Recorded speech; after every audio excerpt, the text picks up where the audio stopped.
போனான்னு தெரியலையே. முதல்ல வண்டி எடு, டைம் இல்ல, டாக்டரை பார்க்கணும்.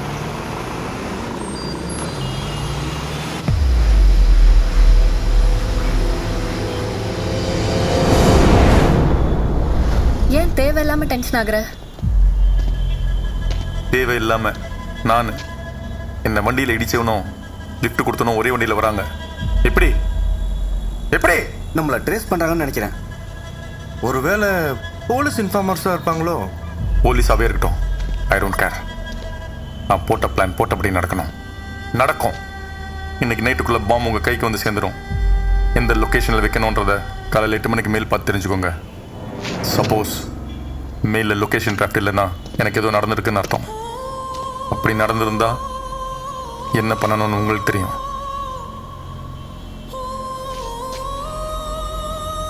நாளை காலையில் சிட்டியில் 9 மணிக்கு பாம்பு வெடிக்கிறது தான்.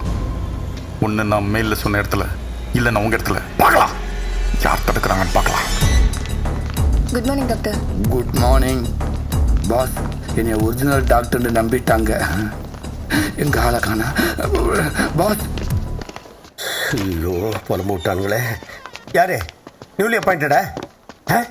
அந்த பொண்ணு என் கதை சாத். அட பாவிங்களா நீங்களா? டேய், இந்த தில்லைக்கு தொல்லை கொடுக்கறதுக்காகவே திரும்ப வர்றீங்களா? பேசாத எதுவும் பேசாத. ஏன் ஹாஸ்பிட்டல் சந்தோஷமா இருக்கணுங்கிறதுக்காக தாண்டா சந்தோஷ் ஹாஸ்பிட்டல்னு பேர் வச்சேன். கலகலன்னு இருந்த ஹாஸ்பிட்டல இப்படி லகலகலன்னு மாத்திட்டீங்களடா. போலீஸ் ஆர்டருக்கு பயந்து ஆளே இல்லாத ஐசியூக்குள்ள 1/2 மணி நேரத்துக்கு ஒரு தடவை போறதும், தலையணைக்கு ஊசி போட்டு தடவி கொடுத்துட்டு வர்றதும் ரொம்ப கேவலமா இருக்குடா. நான் டாக்டரா இல்ல ஆக்டரான்னு எனக்கே டவுட்டா இருக்குதுடா. இப்ப எதுக்காக இங்க வந்திருக்கீங்க? ஏதாவது பாம்புகம் போட போறீங்களா? சத்தியமா அப்படிலாம் கிடையாது டாக்டர்.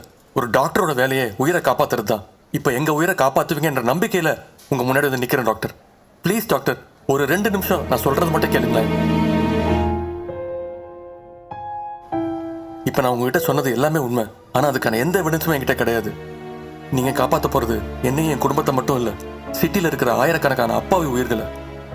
இவனுக்கு ஹிப்னோ தெரப்பி பண்ணி உண்மையை வெளில கொண்டு வரணும். அதை போலீஸ் கிட்ட சொல்லணும். எங்களுக்கு ஹெல்ப் பண்ணுங்க டாக்டர், ப்ளீஸ். இவனை பத்தின details please doctor.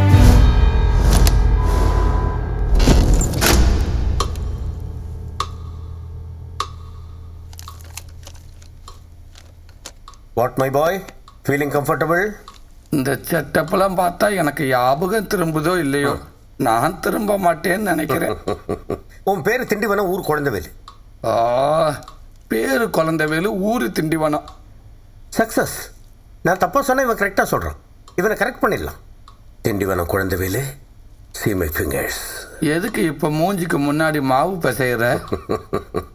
Shut up. இப்போ நீ என் கண்ட்ரோலுக்கு வர்ற.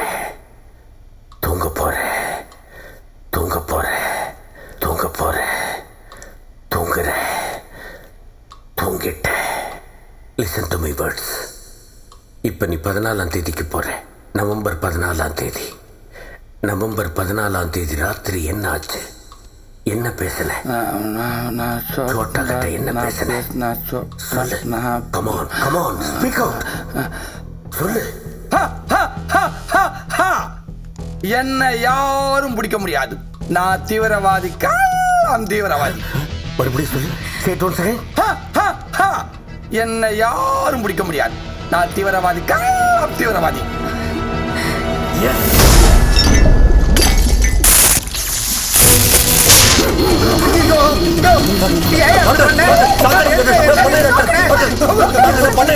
அப்பவே சொன்ன திரும்ப மாட்டேன்னு கேட்கலையடா.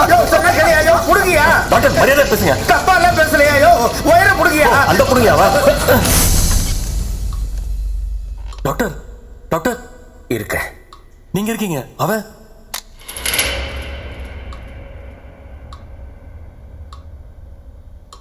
இருக்கா?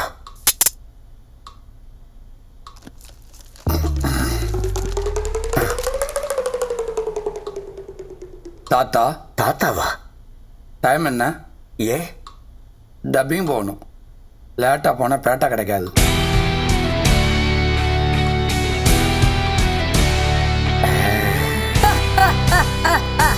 என்னை யாரும் பிடிக்க முடியாது. நான் தீவிரவாதிக்கு எல்லாம் தீவிரவாதி.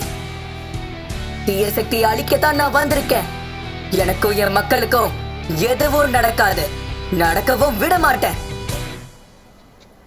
இதாங்க என் உலகம். டெய்லி லட்சக்கணக்கான குழந்தைங்க என் குரலில் சோட்டா பீமை பார்த்து சந்தோஷம் இருக்காங்கன்னு நினைக்கும் போது என் மனசுக்குள்ள ஒரு சின்ன சந்தோஷம். அந்த சந்தோஷத்துக்காகத்தான் கம்மி சம்பளம் கிடச்சும் கூட 2 வருஷமா அதே வேலையை விடாமல் பார்த்துக்கிட்டு இருக்கேன். வயிற்றுல குழந்தைய சுமந்துக்கிட்டு இருக்கிற என் பொண்டாட்டி மேலே சத்தியமாக சொல்கிறேன், எனக்கும் சோட்டா பீமுக்கும் தொடர்பு இருக்கு. ஆனால் நீங்கள் சொல்கிற பயங்கரவாதி சோட்டாவுக்கும் எனக்கும் எந்த தொடர்பு இல்லைங்க. 14ஆம் தேதி நைட்டு டப்பிங் முடிச்சுட்டு ரூமுக்கு போகும்போது வண்டிக்கு பெட்ரோல் போட காசு இல்லை. 200 ரூபா காசுக்கு ஆசைப்பட்டு சனியனத்துக்கு என் பனியனில் விட்டுக்கிட்டேன். அவனுக்கு லிஃப்ட் கொடுத்தேன், அவன் எனக்கு காசு கொடுத்தேன். நான் பெட்ரோலை போட்டு அவன் ஃபோனில் யார்கிட்டையும் பேசிக்கிட்டு இருந்தேன்.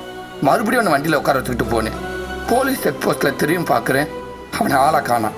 அந்த 10 நிமிஷம் நான் அவன் கூட ட்ராவல் பண்ணதை தவிர எனக்கு அவனுக்கு வேற எதுவுமே இல்லைங்க. நீங்கள் எப்படி போலீஸுக்கிட்ட நல்லவன் நிரூபிக்க போராடிக்கிட்டு இருக்கீங்களோ அதே நிலைமையில் தாங்க நானும் நல்லவன்னு நிரூபிக்க உங்கள் முன்னாடி போராடிக்கிட்டு இருக்கேன்.